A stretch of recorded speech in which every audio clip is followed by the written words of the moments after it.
আমি বাংলাদেশ টেলিভিশনে দেখতে পারেন এটা সব আছে। আসসালামু আলাইকুম, আমি আরিফুর রহমান, আমি কাজ করছি ৭১ টেলিভিশনে। ধন্যবাদ। আসসালামু আলাইকুম, আমি মোহাম্মদ সবুজ খান, সংবাদ বিভাগ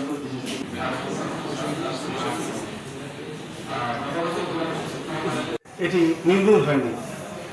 এই বিষয়টি আপনারা জোর দেবেন বলে আমরা আশা করি। মাস ধরে আছি আমার নিজ জেলা পটুয়াখালী। ধন্যবাদ। সচিবালয়ে 2021 থেকে আছি, এর আগে মাঠ পর্যায়ে ছিলাম। এছাড়াও একটি দৈনিক পত্রিকায় কাজ করছি প্রতিদিনের বাংলাদেশ।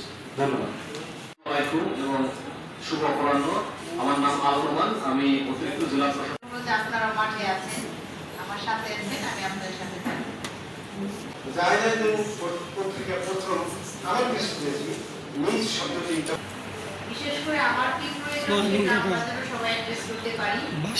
সরাসরি সব বিষয়ে জেলা প্রশাসককে না জানিয়ে যেমন শিক্ষা বিষয়ে যারা লাইসেন্স নেই, কাগজ নেই, তারা যে পেট্রোল পাম্পে ভিড়। আমি আপনাদের প্রথম দিনে যেটা করেছি, আমি আমার সহকর্মীদের সাথে শেয়ার করেছি যে আমাদের এখানে লোকাল যে মেসেজগুলি আসে, অর্থাৎ লোকাল যে পত্রিকা, সেখানে যদি প্রপারলি একটা বিষয় সমস্যা হিসেবে চিহ্নিত হয়, আমি আমার কনসার্ন এডিসি কে বলেছি একটা রেজিস্টার মেনটেন করার জন্য।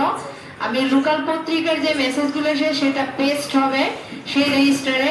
সেটার জন্য কি মানে ব্যবস্থা নেবে সেটা আমার অফিসিয়ালি অ্যাকর্ডিং টু ল সেটা অ্যাড্রেস হবে। তারপর কি সমাধান আসবে সেটা আমরা দেখতে পারবো। আপনাদের অনেকেরই কথার মধ্যে একটা ভাব ছিল যে আপনারা বসি কিন্তু আদৌ অ্যাড্রেস করি কিনা, সেই জায়গাটা নিয়ে আপনারা সবাই সংশয় প্রকাশ করেছেন, যেটা আমার পক্ষ থেকে আসলে একটু আমি সেম ফিল করেছি।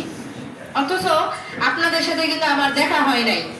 আমি আমার কনসার্ন অফিসার থেকে বলেছি এটা আমি এভাবে অ্যাড্রেস করব এবং এক সময় আমার গৃহীত ব্যবস্থাগুলি এবং সমাধানগুলি আমি ইনশাআল্লাহ আপনাদের সাথে শেয়ার করব।